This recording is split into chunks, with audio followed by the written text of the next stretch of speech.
සාදු සාදු සාදු නමස්කාර වේවා බුදුරුවනට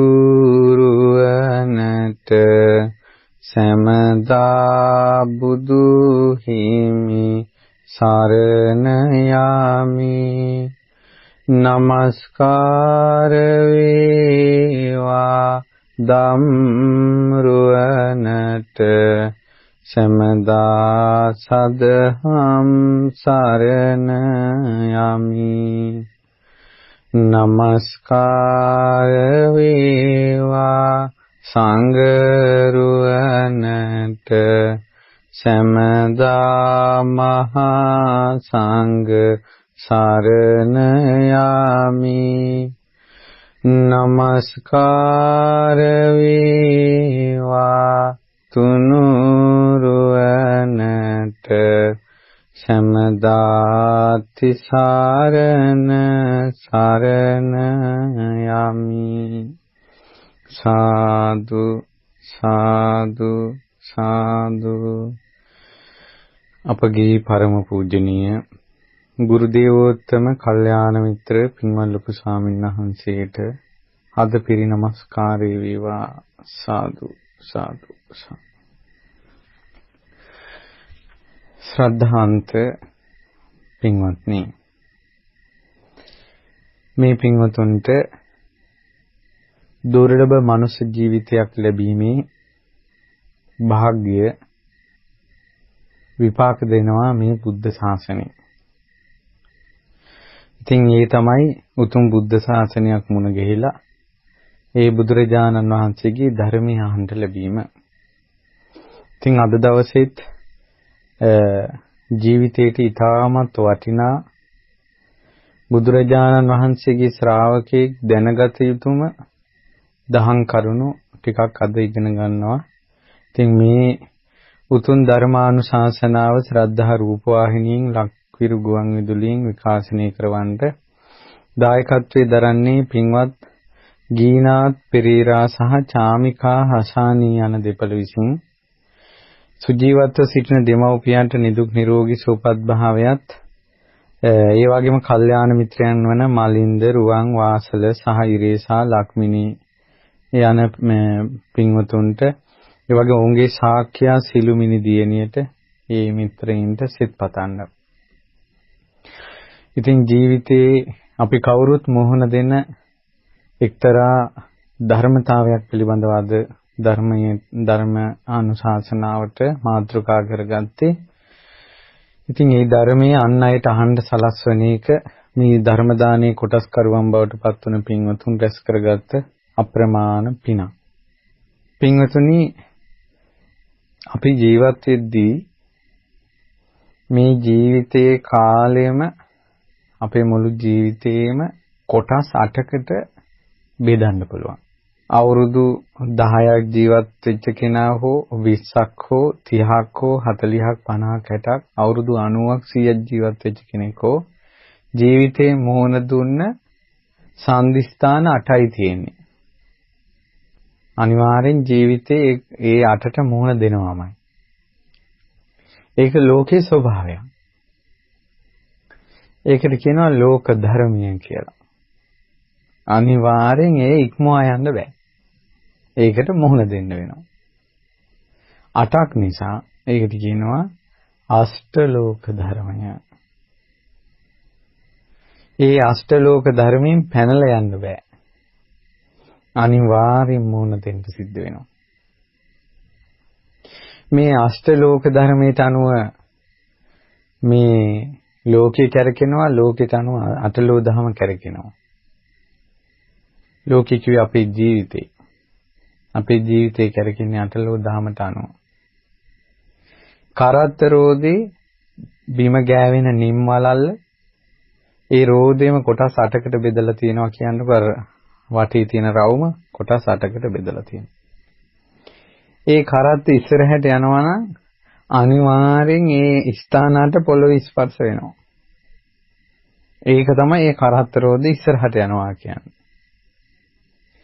ඒ වගේ අපේ ජීවිතේ ලෝක ධර්ම 8කින් යුක්තයි. අපි ජීවත් වෙනවා කියන්නේ 8ට මුහුණ දෙන්න සිද්ධ වෙනවා. පැනලා යන්න බෑ. මොනවද ඒ 8? ලාභ, අලාභ, යස, ආයස, නිന്ദා, ප්‍රශංසා, සැප, දුක. මේ ලෝකේ ඒකාන්තයෙන් ලාභ ලැබූ කෙනෙකුත් නැහැ. ඒකාන්තයෙන් හැමදාම ලාභ ලැබපු කෙනෙකුත් නැහැ. ඒ කියන්නේ ලැබීම් විතරක් තිබ්බ කෙනෙක්වත් නොලැබීම්ම විතරක් තිබ්බ කෙනෙක්වත් නැහැ. සමහර අය කියනවා මගේ ජීවිතේ නොලැබීම විතරයි තියෙන්නේ. ආපස්සට බලන්න ඕන තරම් ලැබීමක් තිබිලා තියෙනවා. ඊට පස්සේ ලාභ අලාභ යසායස කියන්නේ එයා පිරිවරත් එක්ක ඉන්නවා. යසස කාලෙකදී තනි වෙනවා. කාලෙකදී පිරිස් එක්ක ඉන්නවා. කාලෙකදී තමා වටා කට්ටිය එකතු වෙනවා. කාලෙකදී තමාව හැර යනවා. ඔක හොඳට හොයන්න පුළුවන්. ගෙවල් වල පොඩි දරු පැටවු ආච්චිලා සීයලා අම්මලා තාත්තලා එකට ඉන්නවා. කාලෙකදී දරුවොත් රට ගිහිල්ලා අම්මලා තාත්තලා එක ගෙදර තනි වෙනවා. කාලෙකින් අම්මත් නැති වෙනවා තාත්තා තනි වෙනවා. එහෙම තනි වෙලා යනවා. ලෝකයේ ස්වභාවයක් ඕක. ඊළඟට යසායස, නිന്ദා, ප්‍රශංසා. නිന്ദා ඕන තරම්. ඕනවටත් වැඩිය අපිට නිന്ദා නම් එනවා. ප්‍රශංසාත් එනවා. ඊළඟට සැප දුක. සැපත් වෙනවා දුකත් වෙනවා. එතකොට මේකට අපි තේරුම් ගත්තේ නැත්නම් බුදුරජාණන් වහන්සේ වදාලා පින්වත් මහණෙනි මේ දේශනාව තියෙන්නේ අංගුත්තර නිකායේ 5 අටක නිපාතේ පඨම ලෝක ධම්ම සූත්‍රයේ. පින්වත් මහණෙනි මේ ලෝක ධර්මාට ලෝව අනුව පෙරලී යයි. මේ ලාභාලාභ යසායස නිന്ദා ප්‍රශංසා කියන එක ලෝකයට අනුව පෙරලෙනවා. ලෝකෙත් අෂ්ටලෝකයේ ධර්මයට අනුව පෙරලෙනවා. මේ දෙකේ පුදුම සම්බන්ධයක් තියෙන අන්‍යෝන්‍ය සම්බන්ධයක්. ඒ මොනවද? ලාභ අලාභ යසායස නිന്ദා ප්‍රශංසා සැප දුක. මහණෙනි මේ ලෝක ධර්මාට ලෝආනුව පෙරලියයි. ලෝකයක් අෂ්ටලෝක ධර්මයට අනුව පෙරලියයි. එතකොට බුදුරජාණන් වහන්සේ වදාලා පින්වත් මහණෙනි ශ්‍රුතවත් ආර්ය ශ්‍රාවකයාටත් ඔන්න හොඳට තේරුම් ගන්න ධර්මයේ හැසිරෙන බුදුරජාණන් වහන්සේගේ ආර්ය ශ්‍රාවකෙක් ඉන්නවා. ශ්‍රුතවත් ආර්ය ශ්‍රාවකෙක්. එයාටත් ලාභ අලාභ යසායස නිന്ദා ප්‍රශංසා සැප දුක කියන අෂ්ටලෝක ධර්ම එනවා. ආශ්‍රිතව පෘථග්ජනයාටත් බණ පදයක් අහලා නැති ශාසනයකට කැමතිත් නැති පිනක් දහමක් කරන්නේ නැති මිනිසයාටත් අෂ්ටලෝක ධර්ම එනවා. දැන් මිනිසුන්ගේ මිත්‍යා දෘෂ්ටියක් තියෙනවා පින් කරනවා නම් කුසල් කරනවා නම් බණ අහනවා නම් කරදරෙන්න ඕනේ නැහැ කියලා. ඒක යාළගේ මිත්‍යා දෘෂ්ටියක්. එහෙම නැහැ. දෙගොල්ලටම එනවා. ඊට පස්සේ ඉතින් බුදුරජාණන් වහන්සේ අහනවා මේ කාරණාවේදී විශේෂත්වය මොකද්ද? ශ්‍රුතවත් ආර්ය ශ්‍රාවකයාගේ අශ්‍රුතවත් පෘථග්ජනයාගේ මේ විශේෂත්වය මොකද්ද? නානත්වය මොකද්ද? දෙන්නටම එනවා නම් අෂ්ටලෝක ධර්මයේ දෙන්නටම එනවා. නමුත් ඒ කෙනෙක්ගේ ධර්මයේ තියෙනවද නැද්ද කියන එක අනුව කොහොමද වෙනස් වෙන්නේ? සංඝයා කියා හිටිය ස්වාමීනි භාග්‍යතුන් වහන්සේ මේ ධර්මයේ භාග්‍යතුන් වහන්සේ මුල් කොටගෙන තියෙන්නේ. ඒ නිසා භාග්‍යතුන් වහන්සේ අපිට මේක පහදලා දෙන්න. අපි මතක තියාගන්න. බුදුරජාණන් වහන්සේ වදාළේ එහෙනම් හොඳට නුවණින් විමසන්න මෙනෙහි කරන්න. ආශ්‍රිතව පෘථග්ජනයාට ලාභයක් උපදින ඕන ලැබෙනවා. මොනවා හරි ලැබෙනවා. තනතුරු එහෙම නැත්නම් අධ්‍යාපන සුදුසුකම් තනතුරු මුදල් හදල් යාන වාහන වතු පිටි තෑගි භෝග මොනවා හරි ආශ්‍රිතව පෘථග්ජනයාට ලැබෙනවා. ඔහු ඒ ලැබීම මුල් කරගෙන සිහි කරන්නේ මොකද සිහි කරන්නේ නැති මට මේ ලාභයක් ඉපදුනා ඒක අනිත්‍ය දෙයක් දුක් දෙයක් වෙනස් වෙන දෙයක් මට මේ ලැබෙන දේ අනිත්‍ය දෙයක්. මේකෙන් දුක උපදිනවා. ඊළඟට වෙනස් වෙන දෙයක් කියලා මෙයා අනිත්‍ය සිහි කරන්නේ නැහැ. එයා දන්නේත් නැහැ. ඊට පස්සේ මොකද වෙන්නේ? අලාභයක් ලැබෙනවා. ඔන්න ලැබිච්ච ඒවා දැන් නැහැ. ඔන්න හොඳට ඉගෙන ගන්න පුළුවන් වෙලා ඉඳලා දැන් බෑ මෙයාට. ඔන්න සුදුසුකම් ලැබෙන්නේ නැහැ. මුදල් හදා ලැබීම අඩු වෙනවා. ආදායම් ලැබීම අඩු වෙනවා. ලාභ ලැබීම අඩු වෙනවා. ඊට පස්සේ ওই වගේ ලැබීම් අඩු වෙනවා. එතකොට මෙයා හිතන්නේ නැහැ මෙන්න මට දැන් අලාභයක්, මේක ලෝකේ ස්වභාවයක්, මේකත් අනිත්‍යයි. දුක් සහිතයි, වෙනස් වෙන ස්වභාවයෙන් යුක්තයි කියලා හිතන්නේ. ඊට පස්සේ ඔන්න උපදිනවා යසස. යසස කියලා කියන්නේ ඔන්න නෑදෑ වෙනවා, හිතවත් අය එනවා, ගෙදර පිරිවරා ගන්නවා. ඒතර මෙයා හිතන්නේ දැන් ඔන්න මා මේ යසසටපත් වුණා. දියුණුවටපත් වුණා. මේකත් අනිත්‍යයි. වෙනස් වෙනවා කියලා හිතන්නේ. ආයසක් උපන්නා. ඔක්කොම අතහැරලා ගිහිල්ලා ඊළඟට තමවන දිලිඳු තත්වයට වගේපත් වෙලා මොකුත් යස ඉසුරු නැති තත්වයටපත් වෙනවා. ඒකෝට හිතන්නේ මේකත් අනිත්‍යයි, දුකයි, වෙනස් වෙනවා කියලා හිතන්නේ අසුරතව පුතඥය. ඔන්න නින්දා එනවා. නින්දා එනකොටත් මෙයා හිතන්නේ මේක අනිත්‍යයි කියලා. කොච්චර නින්දා ඉදිරියේ මිනිස්සු සැලෙනවද? ඊළඟට ප්‍රශංසා එනකොට හිතන්නේත් නෑ මේක අනිත්‍යයි කියලා. ඊට පස්සේ සැප උපදිනවා. ඒකත් අනිත්‍යයි කියලා හිතන්නේ. දුක උපදිනවා. ඒකත් අනිත්‍යයි කියලා හිතන්නේ. ඒකට අනිත්‍යයි, දුකයි, අනාත්මයි කියලා මෙයාලා වෙනස් වෙනවා කියලා මෙයා හිතන්නේ මේක. මේක ලෝක ධර්මයක් කියලා. හිතන්නේ නැති නිසා ලාභයක් ලැබුණාට පස්සේ ඔහුගේ හිත යට වෙනවා, ඇලෙනවා. අලාභයක් ලැබුණාට පස්සේ ඒකෙමුත් හිත යට වෙනවා, ගැටෙනවා. යසසක් ඉපදුනාට පස්සේ ඇලෙනවා. ආයස ඉපදුනාට පස්සේ ගැටෙනවා. නින්දාවට ගැටෙනවා. ප්‍රශංසාවට යට වෙනවා. ඒකින් ඇලෙනවා. සැපට යට වෙනවා. දුකටත් යට වෙනවා. ඇලීම් ගැටීම් එක්ක ඉන්නේ. ඊට පස්සේ බුදුරජාණන් වහන්සේ වදාලා මෙසේ ඔහු ඇලීම් ගැටීම් දෙකින් යුක්ත වූයේ ඉපදීමෙන්, ජරා මරණයෙන්, ශෝකයෙන් වැළපීමෙන්, දුකින් දොම්නසින් සුසුම් හෙලීමෙන් නිදහස් වෙන්නේ නැහැ.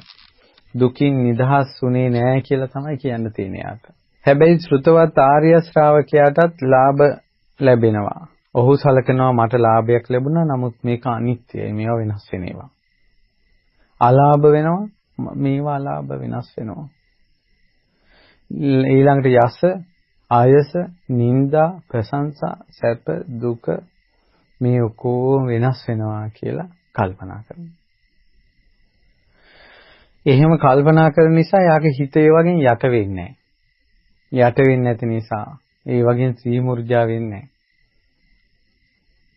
එතකොට ඇලීම් ගැටීම් වලින් හිත නිදහස් වෙනකොට එයාට දුකින් නිදහස් වෙන්න පුළුවන්. ඉතින් ඔන්න දැන් බලන්න ලාභ අලාභ යසයිස නිന്ദා ප්‍රශංසා ඉදිරියේ මේ උද්ඝෝෂණ තියෙන්නේ. නාඩු හබ තියෙන්නේ. හැඬීම් වැළපීම් ශෝක පරිදේව තියෙන්නේ. මේ ඔක්කොම ඒ නිසා. එතකොට බුදුරජාණන් වහන්සේ වදාලා මේක තමයි ශ්‍රුතවත් ආර්ය ශ්‍රාවකයාගේ අශ්‍රුතව පුතඥයාගේ වෙනස. ලාභ අලාභ යස ආයස නිന്ദා ප්‍රශංසා සැප දුක යන මේ ධර්මය අනිත්‍යයි. මිනිසුන් කෙරෙහි පෙරලෙන ස්වභාවයෙන් යුක්තයි, අශාස්වතයි. මිනිසුන් කෙරෙහි පෙරලෙනවා, මේක ස්ථිරව තියෙන්නේ. අශාස්වතයි කියන්නේ ස්ථිර නැහැ. ඔබ දැන් සැපක් විඳිනවා නම් ඒක ස්ථිර නැහැ. දුක ළඟයි. ඔබ දැන් දුකක් විඳිනවා නම් ඕකත් ස්ථිර නැහැ. සැප ළඟයි. නින්දාවක් විඳිනවා නම් ඕකත් ස්ථිර නැහැ. ප්‍රශංසාවකුත් එනවා. අඩුම තරමේ මෙහෙමත් නින්දා විඳගෙන මේ මිනිසයා හිටියානේ කියන ප්‍රශංසාව එනවා. මෙහෙමත් දුක් අන්දරාවක් විඳගෙන මේ මිනිසයා ජීවත් වුණානේ කියන ප්‍රශංසාව එනවා. හොඳට කල්පනා කරලා බලන්න. මේවා ස්ථිර නෑ. සිහිය ඇති මනා නුවණැති තැනැත්තා අෂ්ටලෝක ධර්මයන් පෙරලීමෙන් ගැන නුවණින් සලකලා බලනවා. හොඳට සීනුවන තියෙන කෙනා මේවා පෙරලි අපේ ජීවිතය ආපස්සට බලන්නකො අපිට ආපු නිന്ദා ඒ වගේම නැති වෙලා ගියා.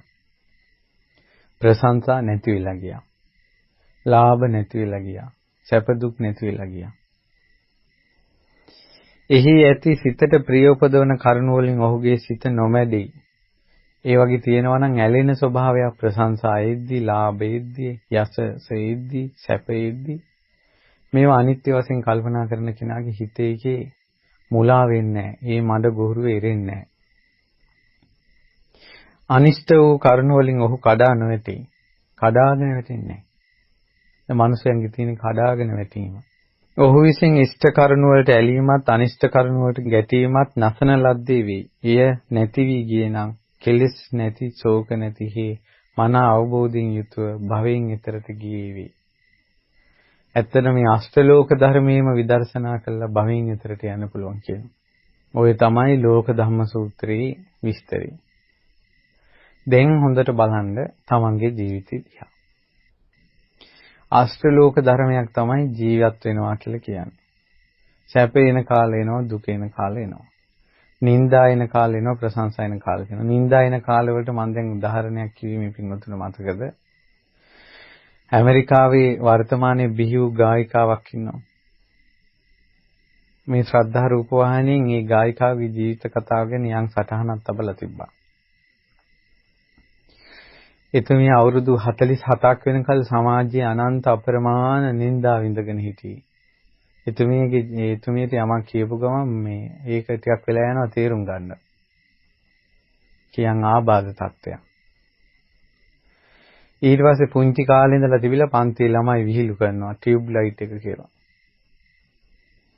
ඊට පස්සේ සමහර අය මෙයා විහිළුවට අරගෙන සිගරට් කුඩු දාලා තිනවා. සිගරට් බීලා සිගරට් කුඩු මේ ළමයා ගැඟට දාලා තිනවා. හරියට ඔච්චම් කළා. ඊට පස්සේ මෙයා මේ විදිහට සමාජයෙන් නිന്ദා ලබ ලබා ඉඳලා අවසානයේ මොකද වුනේ? මෙයා ගීත කියන්න ආසයි. ඊට පස්සේ මෙයා කොහොම හරි ඉල්ලුම් කළා මේ අර ගීත තරංගාවලියකට.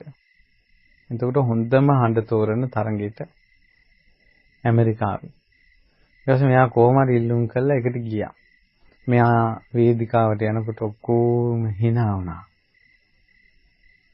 මෙයා වේදිකාවට යන්නේ පොඩි ළමෙක් වගේ. ඊට පස්සේ මේ විනිශ්චයකාරය මල්ලෙත් මෙයාට ඔච්චම් කළා. මෙයාට ඒව තේරෙන්නේ නැහැ. ඒකට සභාව තවත් hina වෙනවා. ඊට පස්සේ කොහා හරි එහෙනම් ඔයා දැන් ගීතේ කියන්න. මොහොතයි එයා හඬ අවදි කළේ. විනිසුරුවරු අසුනින් නැගිට්ටා. මුළු සභාවම නිහඬ වුණා. එක හඬෙන් මුළු ඇමරිකාවම ඔල්ලවරසන් දුන්නා. දැන් මේ ඇමරිකාවේ සම්මාන පිට සම්මාන ගන්න ගායිකාවක්. දැන් මොනවද දෙන්නේ ප්‍රශංසා? මේ ලංකාවේ අපිත් ප්‍රශංසා කරනවා. ඒ කාලේ එයාගේ ගෙදර අය පවා ඈට ඔච්චම් කළා. එයා ඒ ඔච්චම් වලින් කඩාගෙන වැටුනේ නැති නිසා. නැත්නම් මට මේ නිന്ദා විඳින්න බෑ මම මැරෙනවා කියලා කිව්වනම් ඔය එයා ඒකෙම ජීවිතය අවසන් කරගන්නවා. නමුත් නිന്ദා ඉවසාගෙන හිටියොත් ප්‍රශංසා ලැබෙන දවසකුත් එනවා. හැබැයි නිന്ദා අනිත්‍ය වගේම ප්‍රශංසාවත් අනිත්‍යයි. ප්‍රශංසාවත් අනිත්‍යයි. දැන් අපිටත් හාමුදුරුවෝ බණ කියනවා කියලා ප්‍රශංසා කරන අයත් ඉන්නවා. අප්‍රමාණව නිന്ദා කරන අයත් ඉන්නවා. ඒකට සමාජ බුදුරජාණන් වහන්සේගේ බණපදයක් මේ ලෝකෙට කියනවා කියන ධර්මයේ කීමේ පිනම රැස් කරගන්නවා කියන අදහස මුල් කරගෙන අපි ධර්මයේ කියනවා. මිනිසු ප්‍රශංසා කළත් එකයි නිന്ദා කළත් එකයි. වැඩක් නැහැ. මේ ඔක්කොම පෙරලි යනවා. අපිට ලෙඩ වෙන කාලේ එනවා. ලෙඩ හොඳ වෙන කාලේ එනවා. මානසික පීඩා එන කාලේ එනවා. මානසික පීඩා නැති කාලේ එනවා. මේවා අනිත්‍යයි. ඒ මොහොතේ ඉවසාගෙන ඉන්න එක තමයි තියෙන හපංකම. ඉවසාගෙන ඉන්න එක තමයි තියෙන හපංකම. ඔයාලට මේ ජීවිතේ ආපස්සට හැරිලා බලනකොට සමහර කාලවලදී සියදිවි හානි කරගන්න හිතුණා. හිස ඇරුණාත යන්න හිතිච්ච දවස් තියෙනවා. ඒ වගේ තැනක ඔයාලා පෙරදි තීරණයක් ගත්තා නම් අද මේ බණ ටිකවත් අහන්න නැහැ. ඉවසාගෙන ඉඳීමේ විපාක. ඉවසාගෙන ඉන්න ඕන. ඉවසීමමයි තියෙන්නේ. තේරුම් ගැනීමමයි තියෙන්නේ. ඔය ඉවසන පිරිස ඉන්නවා. විශේෂයෙන් උපාසිකාවන් අතර ගොඩාක් ඉන්න ඉවසන අය. උපාසකවරුත් ඉන්නවා. හැබැයි උපාසිකාව ඉවසන අය වැඩි. ඒ ඉවසීමට ධර්මඥානිකුත් දැන් දාගන්න. මේ තමයි මේ නිന്ദා අනිත්‍යයි වෙනස් වෙලා යනවා. ප්‍රශංසා අනිත්‍යයි වෙනස් වෙලා යනවා. සැප අනිත්‍යයි වෙනස් වෙලා යනවා. දුක අනිත්‍යයි වෙනස් වෙලා යනවා. යසස අනිත්‍යයි වෙනස් වෙලා යනවා. ආයස අනිත්‍යයි වෙනස් වෙලා යනවා. දැන් ඕන අපි කියනවා මෙහෙම සල්ලි තියෙන කාලෙට නම් කවුරුත් ඉන්නවා අතේ නැති වෙච්ච කාලෙක කවුරුත් නැහැ කියලා කියනවා. ඒකට හොඳම එකක් තමයි අර නන්දාමල්නි සින්දුවක් කියන්නේ. මේ පූජාසනිය ඔබ හිඳුවා ඔබට ප්‍රශංසා කරන ලෝකෙමයි ඔබට එරෙහිව නැගී හිටින්නේ කියනවා. ඒක ටිකක් නෝක් අඩුවක් වගේ. නමුත් ඒක අනිත්‍ය. අපිට ප්‍රශංසා කරන අයම අපිට නිඳා කරන්න පුළුවන්. ඒ ඉදිරිය අකම්පිත වෙන්න ඕන. ඊළඟට අපිට සල්ලි වාගේ තියෙන කාලේ ධනවත් කාලේ ලෝකයේ සියලු දෙනා තමන්ගේ පාමුල කඩාගෙන වැටෙනවා. යදිනවා තමන්ගේ පාමුල. අපිට මොකාංකවත් නැති වෙලා අසරණ වුණාට පස්සේ ලෝකෙම අපේ හිස මත කඩාගෙන වැටෙනවා. ඕකත් නෝක් අඩුවක්.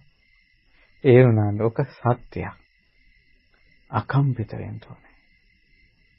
අපි හිත හදා ගන්න ඕන. මේවා මෙහිම තමයි මේක ලෝකයේ ස්වභාවය. ලෝකයේ ස්වභාවය.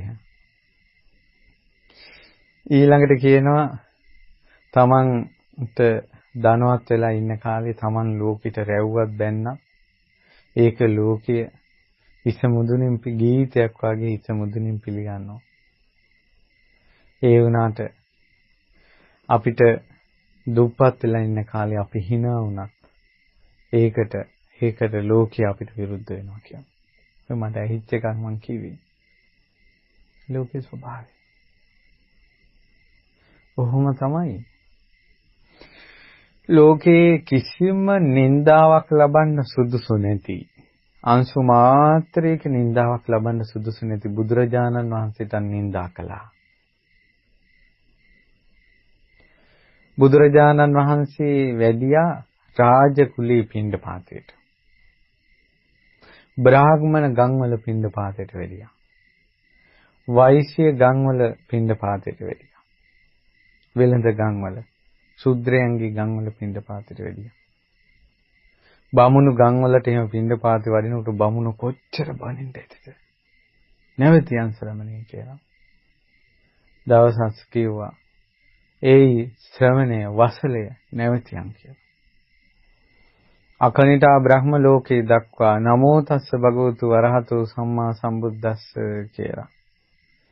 නමස්කාරයෙන් පිදුම් ලබන බුදුරජාණන් වහන්සේට බමුණු වසලයා කියලා කිව්වා. භාග්‍යතුන් වහන්සේ අකම්පිතයි. බුදුරජාණන් වහන්සේට දෝතට මල් අරගෙන හඬා බුදුගුණ කියමින් වැඳපු මිනිස්සු අතර තවත් යක්ෂයෝ ඇවිල්ලා පාවලින් අල්ලලා ගඟෙන් එගොඩ දානවා කියලා තර්ජනය කළා. ගමකට පිණ්ඩපාතේ වඩිනකොට දානි නොලැබී ගියා. බුදුරජාණන් වහන්සේ වඩින මාවතේට ධනපාල නම් වූයේ නාලාගිරි හස්ති රාජයා වුණා. දුනු හීතල කඩු අමෝරාගත් පිරිස් බුදුරජාණන් වහන්සේ ඝාතනය කරන්න දෙපස සැදී හිටියා. ගල් බොරළු මාවතේ උන්වහන්සේ වැඩම කළා. ඒ රාග ద్వේෂය නැසූ මෝහ මානය නැසූ අපේ බුදුරජාණන් වහන්සේ මේ සියලු දේ අභියස සාන්තව වැඩ හිටියා. ඒ වගේම බුදුරජාණන් වහන්සේට දෙව් බඹුන් තුති ගීත ප්‍රශස්ති ගීත පැවැත්තුවා. උන්වහන්සේ වඩින මාවතට මල් රේණු විසිරුණා. මලින් පුදලා තිබුණා. සුවඳ පැතුරුණා. ලාමඳ සුවඳ හමාගෙන ගියා. ප්‍රණීත භෝජන උන්වහන්සේ වෙනුවෙන් පිසුණා. ඇතුම් පවා උපස්ථාන කළා. ඒ ඉදිරියට බුදුරජාණන් වහන්සේ අකම්පිතව වැඩ සිටියා. අටලෝ දහම ඉදිරියේ අකම්පිතව වැඩ සිටපු මාගේ බුදුරජාණන් වහන්සේට තාදී කියලා කියනවා. තාදී. ඒ රහතන් වහන්සේලා අටලෝ දහමින් කම්පා වුණේ නැහැ. නමුත් බුදුරජාණන් වහන්සේට පවා අටලෝ දහම පෙරළී පැමිණියා. අපි වාගේ අය කවුද? අපි වාගේ අය කවුද? මිනිස්සු අපිට ප්‍රශංසා කරන්නේ, මිනිස්සු අපිට නිඳා කරන්නේ අපි ගැන දැනගෙන නෙවෙයි. මිනිසුන්ගේ නිඳාවත් ප්‍රශංසාවත් නරි කෑ ගහනවා වගේ. නරි කෑ ගහනවා වගේ කියන්නේ නරියෙක් කෑ ගහනකොට එකෙක් අනිත්‍යමුත් ඌ කියනවා. ඒ වගේ එකෙක් බනින්න ගත්තට පස්සේ ඔක්කොම බයිනවා. ප්‍රශංසාවත් ඒ වගේ. එකෙක් ප්‍රශංසා කළොත් අනිත්‍යමුත් ප්‍රශංසා කරනවා. ඔය නරි හූ කියන ඒවාට ඇයි සැලෙන්නේ? අපේ ජීවිතේ ධර්මයෙන් හදාගත යුතු කාලය පැමිණ තියෙනවා. අපි නරි හූ කියන ඒවාට සැලෙන්න හොඳ නැහැ. මේ බණපද වලින්වත් හිත හදාගන්න. මේ බණපද වලින් හිත හදාගන්න. අපේ සංසාරේ කර්ම ශක්තිය අනුව අපිට නිතර දුකම දැනෙන්න පුළුවන්. ඒ බුදුබණ පදේ ඇත්තයි කියලා හිතලා අනිත්‍යයි කියලා හිතන්න. නින්දාම ලැබෙන්න පුළුවන්. අනිත්‍යයි කියලා හිතන්න. මේවා වෙනස් වෙනවා කියලා හිතන්න. ලාභ ලෝභ ලැබෙනකොට සී මුර්ජා වෙන්න එපා. මිනිසුන්ට ගරහන්න එපා. අනිත්‍යයි පහත් කොට සලකන්න එපා. ලැබෙනවා කියන එකත් අනිත්‍යයි. අපි දන්න වලව් පැලැන්ති වල මිනිස්සු හිටියා දැන් මහපාරේ. අපි දන්න දුගී දුප්පත් මිනිස්සු හිටියා. දැන් ඒ ඇත්තෝ සිටුවරු වගේ. මේවා වෙනස් වෙවි යනවා. වෙනස් වෙවි යනවා. අනිත්‍යයි. අනිත්‍යයි. ද්‍රෝණයක් ධාතුන් වහන්සේලා වැඩ සිටින ස්වර්ණමාලී මහසජානන් වහන්සේ සම්පූර්ණයෙන්ම මලින් වහලා මල් ලොටුන්නක් වගේ කරපු යුගයක් තිබ්බා. මළුවේ දොරටු 4 වහලා සම්පූර්ණ මළුවේ මීපැණි පුරවපු කාලයක් තිබ්බා. මළුවේ සුවඳ කල්ක ඔබලා ඒ කල්ක මත නිල් මහ නිල් පුරවපු කාලයක් තිබ්බා. රුවන්වැලි සෑ මළුවේම පහන් දැල්වලා කරපු පූජාවල් තිබ්බා. කාලිංග මාගගෙන් පස්සේ රුවන්වැලි මහසෑය ගරා වැටිලා එක පහනක් මළුවේ දැල් වෙන්නේ නැති කාල අවුරුදු 100 ගානක් තිබ්බා. මළුවේ හැදෙන ගස්වල වනමල් මිසක්කා මිනිස්සු පුදපු මලක් තිබ්බේ නැහැ. මළුවේ ගැවසෙන වනසත්තු මිසක්කා මිනිස්සෙක් රුවන්වැලි සෑයට කිට්ටු නොවිච්ච කාලයක් තිබ්බා. අවුරුදු 800ක්. එහෙව් යුගයක් අනිත්‍ය වෙලා ආයේ කිරිසිදු පාටින් බබලන සෑය මතු වුණා. මීට ටික කාලයකට කලින් ආයෙත් රංකොත පැලඳුණා. සිළුමිණ පැලඳුණා. බුදු රැස් වී ගියා. රාම්මැලි සෑයට ඉසින ලද සමම් මල් ටිකක් වගේ සුදු වස්ත්‍රයෙන් සැරසුණු මිනිස්සු සෑයෙන් සිරසින් වන්දනා කළා. ලක්ෂ සංඛ්‍යාත පිරිසක්. කුමක්ද පින්වත් නෙමෙයි. අනිත්‍ය. අනිත්‍ය. කොරෝනා කාලෙත් ආයෙත් මහසෑ මළුව හිස් වෙලා ගියා. අනිත්‍ය. වැඩි ඕනේ මේ පාරවල් තොටවල් වල මිනිස්සු දැන් පිරීලා ටවුන් වල මිනිස්සු පිරීලා ටවුන් එක වාහනයක් යන්නේ නැති කාලේ පහුගිය දවස්වල ආවා. මිනිස්සුන්ගේ කටවල් වල එපෑය බලන්න පුරසාරම්. දැන් හැම එකාගේම කටවල් වහලා. අනිත්‍ය. වෙනස් වීම. නින්දා කරනවා, අපහාස කරනවා. මේවා අනිත්‍ය. වෙනස් වී යනවා. ඉවසාගෙන ඉන්න ඕන අනිත්‍යයි කියන බුදු වදන සිහි කරලා. Tamanට අසාධාරණකම් එන්න පුළුවන්. ඒවා ඉවසාගෙන ඉන්න ඕන අනිත්‍යයි. ඊළඟට තමාව බැහැර කරලා පයින් ගහලා ඵලයන් එළියට කියනවා. ඒ අයම තමයි අනාගතේ අපිට පිහිට වෙන්න ඉන්නේ සමහර වෙලාවට. ඉවසාගෙන ඉන්නයි තියෙන්නේ මේක අනිත්‍යය. දරුවන්ගෙන් අතට අරන් සුරතල් වෙවි දරුවන් සිඹ සැනසුණු කාලයක් තිබ්බා. ඒ ළමයි නිසාම පපුවේ දුක්ගිනි ඇවිලෙන කාලයක් එනවා. මේ අනිත්‍යය. ජීවත් වෙනවා කියන්නේ කරුණු 8කට මුහුණ දීම. ලාභ අලාභ, යස ආයස, නිന്ദා ප්‍රශංසා, සැප දුක. මිනිස්සු අපිට දොස් කියන්නේ නැත්නම්, මිනිස්සු අපිට නිന്ദා අපහාස කරන්නේ නැත්නම් අපිට මිනිසුන්ගේ ස්වභාවල් හොයන්නත් බෑ. නිന്ദා අපහාස කරනකොට දොස් පරස් කියනකොට අසත්පුරුෂයා කියලා අපිට හොයාගන්න පුළුවන්. අසත්පුරුෂයත් කටවහගෙන හිටියනම් අපිට අසත්පුරුෂයා හොයාගන්න බෑ. සත්පුරුෂයා හොයාගන්නත් බෑ. දැන් කටමෑත දොඩවන නිසා මේ අසත්පුරුෂ යන්නේ යනවා. අපිට හොයන්න පුළුවන් මේ මිනිස්සු අසත්පුරුෂයි, මේ මිනිස්සු සත්පුරුෂයි කියලා. ඔය ලාභ අලාභ යසායස නිന്ദා ප්‍රශංසා ඉද්දීමයි අපේ හදවතේ බණක් තියනවද, දහමක් තියනවද කියලා හොයන්න පුළුවන්.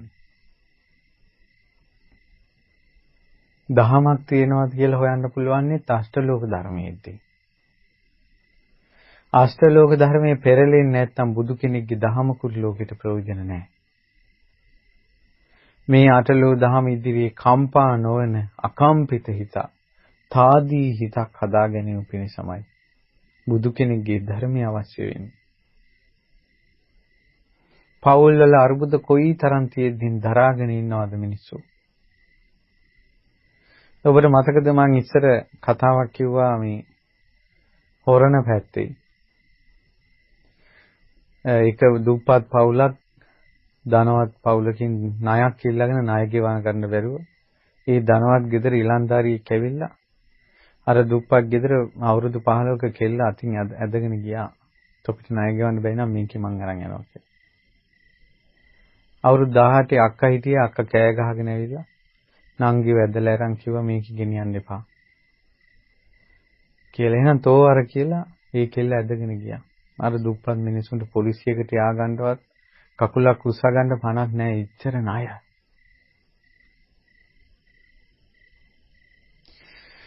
අර අවුරුදු 18 කෙල්ලේ ගෙදරට ඇදගෙන ගියා. තාමරිකයි කොල්ලා. ඒ ගෙදර මිනිස්සු කරවා ගත්තා. මෙටල් චිප් ගල් වගේ ගෙනල්ලා සාලේට දාලා අතුරලා අර කෙල්ලට කිව්වා දැන් දන ගහලා මේකේ දන ගහපිය. මේකේ ඇවිදපිය හිටෙමිට කියලා දන හිසින් ඇවිදපන් කිව්වා. තරහට මේ ණය ගෙවන්නේ නැහැ කියලා. කෙල්ල මේ මෙටල් ගොඩේ ඇවිද්ද හිටෙමිට. දන හිසින් දන ගෑවා. ලී පෙරුණා. ඊට පස්සේ කිව්වා වැඳපන් දැන් තාත්තට. අම්මට වැඳපන්. ගෙදර බලු පැටියට පවා වැඳපන් කිව්වා. ඒ ඔක්කොටම වැඳ අඬා ඒ කෙල්ලෙන් හිතලා තියෙනවා අපේ අම්මලාට දුකක් එපා මං අම්මලා වෙනුවෙන් ණය ගෙවනවා කියලා. ඊට පස්සේ ඒ කෙල්ල ගෑණි කරගත්තා. උදේට නැගිටලා අර මිනිස්සයා වැසිකිලි කරනවා ගේ කාමරේම අතින් අරන් දාපන් කියනවා. අරන් දැම්මා. මූත්‍රා කරනවා කාමරේම දැන් රෙද්දෙන් පිහපන් කියනවා. ඊට පස්සේ බත් කාලා මේ කෙල්ලගේ කෑමේ කරන් වරින් කියනවා. ඒ කෑමේ අතින් අනලා බිම දාලා බල්ලට කතා කරලා කාපන් කියනවා. ටිකක් වෙලා බල්ලා කනකොට බල්ලා පන්නලා දැන් තෝ කාපී කියනවා. අවුරුදු 18 වෙනි සිද්ධි වුණේ. දැන් හොඳට වයස අවුරුදු 55යි. අවුරුදු 55ක් වින්දා. අවුරුදු 55ක් වින්දා. අහම්බෙන් අහල පහල රේඩියෝ එක ශ්‍රද්ධායකේ බණ යනවා ඇහුණා. අටලෝ දහමින් කම්පා වෙන්න එපා. දුකක් එනකොට කවදා හරි සැපකුත් එනවා. සැපක් ළඟ දුකකුත් තියෙනවා. නින්දා වගේම ප්‍රශංසාවක් තියෙනවා. අටලෝ දහම කැරකී යනවා.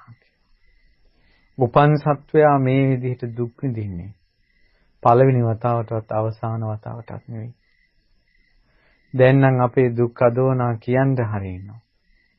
දැන් ඒ කෙල්ල පවුලේ ලොකු ණය බරක් නිසා කාටවත් කියන්න තු ඉවසගෙන හිටියා. ඒ ගෙදර මිනිස්සු ටික දුරක් යනකොට කියලා තිනවා කෙල්ල උඹ පැනලා ඵලයන් මේක මහා යකෙක් වගේ කියලා. පැනලා ගියේ නැහැ. දැන් මිනිහා එක්තැන් වෙලා. ඒ මිනිහාට දැන් ඒත් උපස්ථාන කරනවා. හැබැයි හිතේ දුකක් නැහැ. දැන් ධර්මය අහුවෙලා. දැන් සෑම බණ පදයක්ම අහනවා. හිත සැනසෙලා. ඇස්වල කඳුළු වේලිලා. එහෙම යුගයකුත් ඈට ආවනේ. සැප විඳින මිනිසුන්ට වැඩිය ධර්මයෙන් සැනසෙන යුගයක් ඈට ආවනේ. ඒ වගේ ඇත්තොත් ඉන්නවා. සිහි විකල් වෙලා නූල් පොටක් ඇඳගෙන නැතුව පිස්සයක් වගේ ගියේ පටාචාරාවටත් දෙවියන් වඹුන් වඳින දවසක් ආවා. ඊළඟට වසලෙක් වෙලා කැලිකසල අනුන්ගේ අසූචි කරේ තියාගෙන ගිය සුනීතයන්ද පැවිදි වුණාට පස්සේ සුනීත මහතෙරුන්ගේ සිරිපා වලට පෑගෙන දූවිල්ල නලලේ තිලක තියන්න දිවිවරුන් පියවුණා. බ්‍රහ්මයෝ දන ගැහුවා. ඒ වාගේ යුගයකුත් ආවා. ඒ වගේ යුගයකුත් ආවා. මිනිසුන්ගේ ප්‍රශංසා ලැබූ සමහර මහා ප්‍රසිද්ධ මිනිස්සු අවසානයේ ගල් මුල් වලින් ගුටි කාලා මැරෙනවා. මහා ලොකු යාන වාහනවල යන රාජ්‍ය නායකයෝ මාලිගාවල ඉන්න රාජ්‍ය නායකයෝ මහා පාරේ බෝම්බ වලට ඇහුවෙලා මස් කෑලි කුඩු වෙලා සුණු විසුණු වෙලා මැරෙන්න සිද්ධ වුණ යුගයකුත් ආවා. කොටි කලබල කාලේ උයාගත්ත කෑමේ කරගෙන ලඳු කැලෑවල පොළොව ඇස්සේ වලවල් හරගෙන නැගෙනහිර උතුරු නැගෙනහිර මිනිස්සු හිටියේ. පන බයේ හිටියේ. මේ මිනිස්සු දැන් ගෙදෙට්ට වෙලා ටීවී එක බලාගෙන hina වෙවි අත්පුඩික ගහ ඉන්න කාලෙකුත් ආවා. මේ ඔක්කොම අනිත්‍ය. වෙනස් වෙවි යනවා. මගේ ආත්මය කියලා ගන්න බෑ. හිත හදාගෙන ඉන්න ඕන පින්වත්නි. හිත හදාගෙන ඉන්න ඕන. ලාභ අලාභ යසායස නින්දා ප්‍රශංසා වලින් හිත හදා යට වෙන්නේ නැතුව හිත හදාගෙන ඉන්න නම් බුදු කෙනෙකුගේ ධර්මයක් ඕන. ඒ නිසා මේ බුදුරජාණන් වහන්සේගේ ධර්මය අහන්න. බුදුරජාණන් වහන්සේගේ ධර්මයෙන් හිතේ තියෙන ශෝක සංతాප දුක් තැවුල් නිවා ගන්න. මේ මිහිරි බණපද අහන එක නතර කරන්න එපා. කොහොම හරි අපි මේ ධහමෙන් හිත හදා ගන්න ඕන කියලා වැටෙන කඳුල පියදා ගන්න. මේ ලෝකේ විඳවන්න යම් කර්මයක් ගෙනාවා නම් දුකක් නැතුව විඳවලා දාන්න. මේ ධර්මය අහන එකයි ඉවසන එකයි හරි ඖෂධයක් කර්ම විපාක ගෙවන එකට.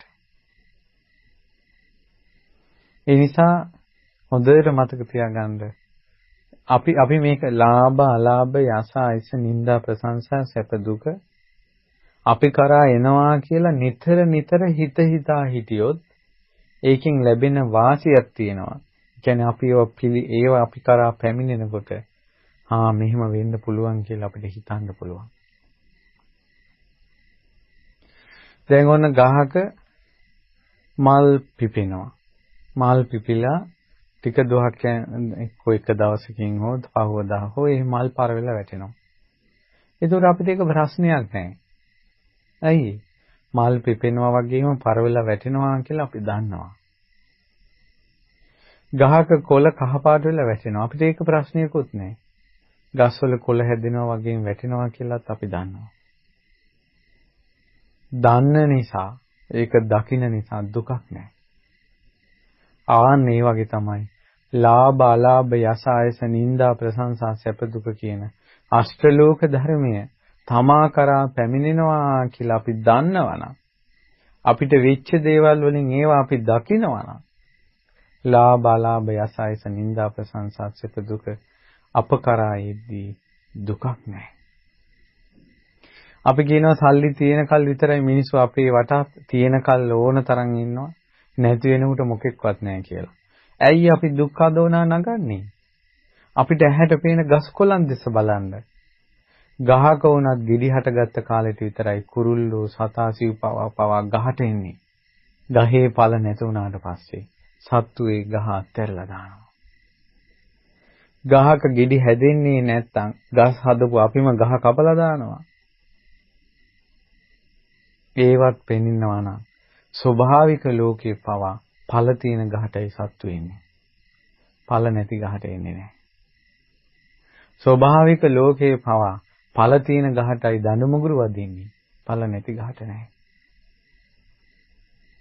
මේ ඇහැට කන්න පේන බාහිර පරිසරයෙන්වත් උපමාවක් ගන්න.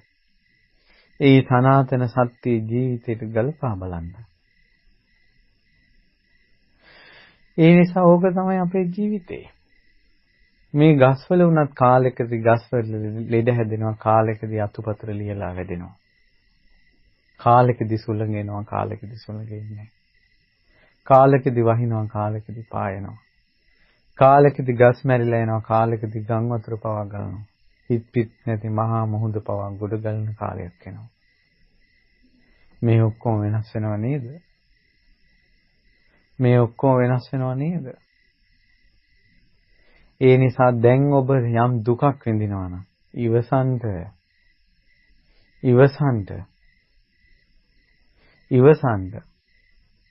මේවා වෙනස් වෙනවා. ඔබ දැන් සැපක් සොම්නසක් සතුටක් ප්‍රශංසාවක් විඳින්මින් ඉන්නවා නම් ඒකත් අනිත්‍යයි කියලා හිතන්න. අපි ප්‍රසිද්ධ වෙන තරමටම අපේ නිന്ദාවත් වැඩි. ප්‍රසිද්ධිය අඩු තරමට නිന്ദාව අඩුයි. සැප විඳින තරමටම දුකත් වැඩි. දැන් අපි ගත්තොත් එහෙම අනිත්‍යයි කියලා කියනකොට දිව්වරු පවා සිහිමුර්ජා වෙනවනේ. දිව්‍යෝ සිහිමුර්ජා වෙලා වැටෙනවා අනිත්‍යයි කියනකොට. ඇයි ඒ? දෙවියන්ට මේ අනිත්‍ය කියන එක පේන්නේ නැහැ. එච්චර සැප සම්පත්. සාමාන්‍ය දෙවියන්ට පේන්නේ නුවණින්ගෙම සූත් හැරෙනකොට. ඒකට එයාලා නිට්ටයයි සැපයි කියලා හිතාගෙන ඉන්න තරමටම මේක අනිත්‍ය වෙද්දී දුක වැඩි. පුංචි කාලේ ඉඳලා මේ අඩන්තේට්ටන් වලට ලක් වෙවි ඉවසාගෙන නමුත් ඉන්නකොට කාලයක් යනකොට මේ වරොත්තු දෙනවා. අපිට කවුරුත් බැන්නත් එකයි ප්‍රශංසා කළාත් එකයි. වැඩක් නැහැ. නින්දාවට වැඩිය භයානකයි ප්‍රශංසාව.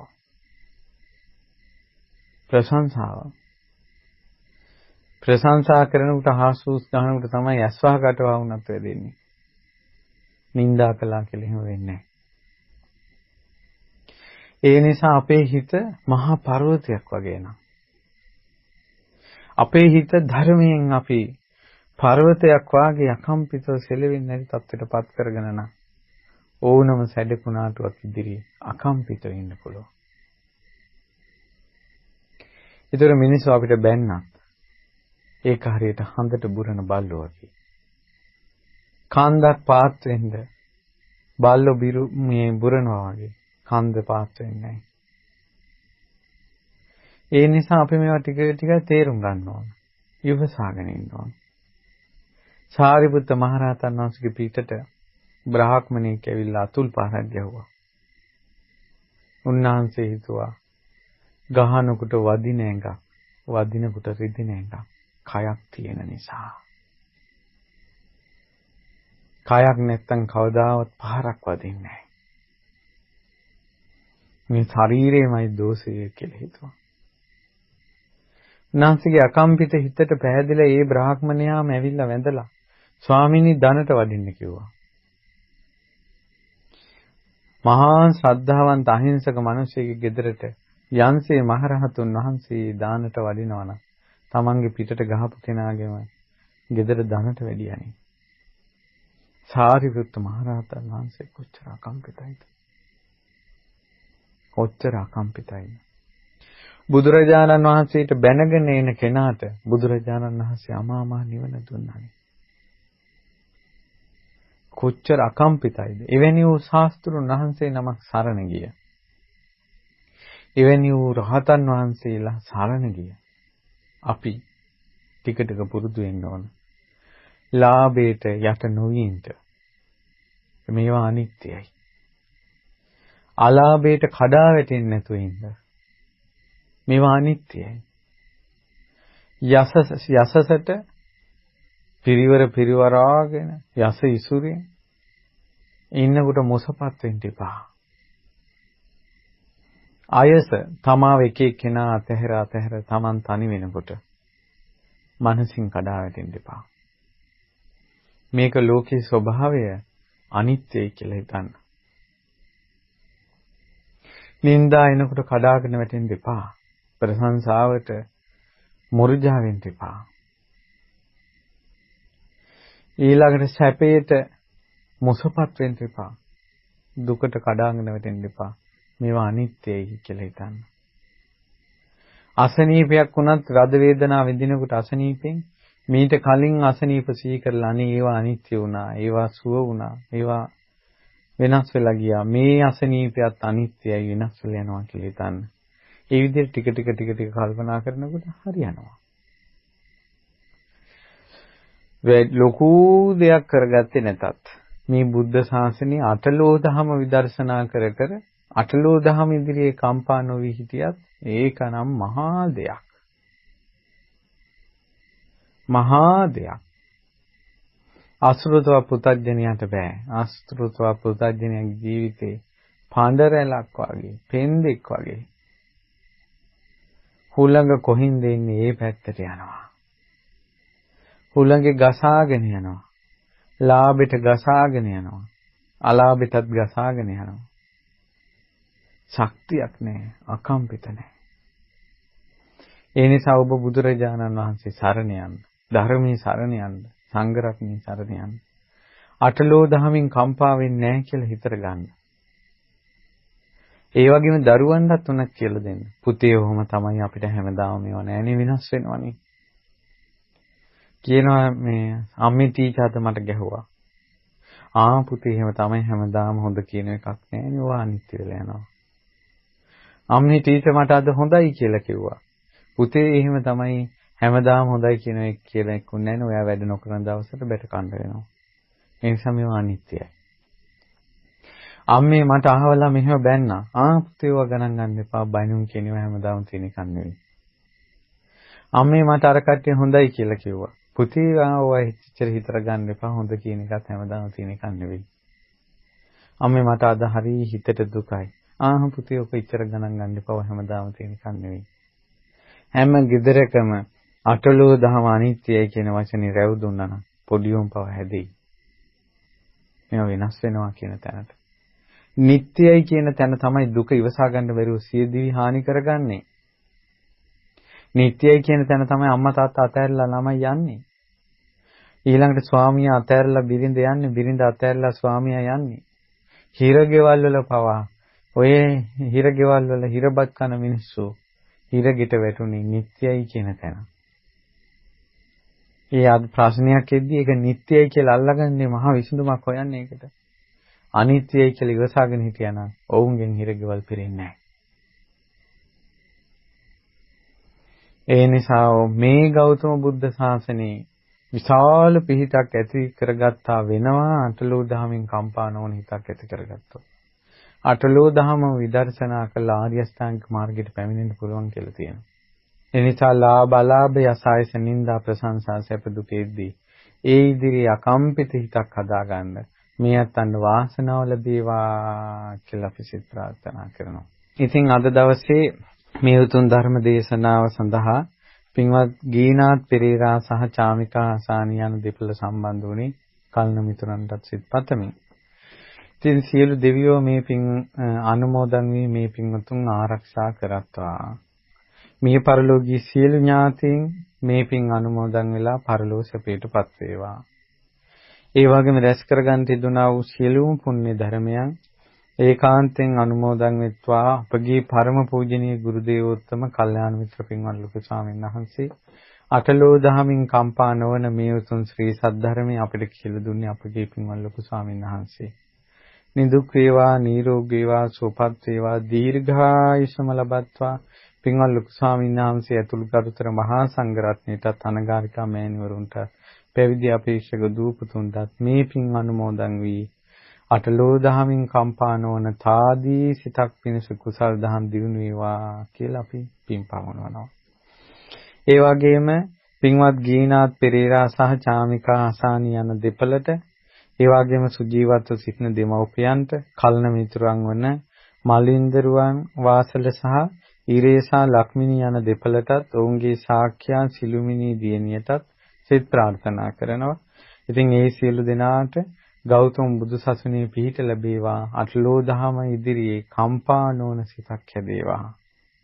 ඒ වගේම මේ උතුම් ධර්ම දේශනාව ශ්‍රවණය කළ ඔබ සියලු දෙනාට අපගේ මවුල් දෙමව්පිය ඥාති බන්දු මිත්‍රාදීන්ට පින් අනුමෝදන් වේවා. ගුරුවරුන්ට පින් අනුමෝදන් වෙත්වා. ඒ වගේම කාර්ය මණ්ඩලයේ සියලු දෙනාටත් ධර්ම ශ්‍රවණය කළ ඔබ සියලු දෙනාටත් පින් අනුමෝදන්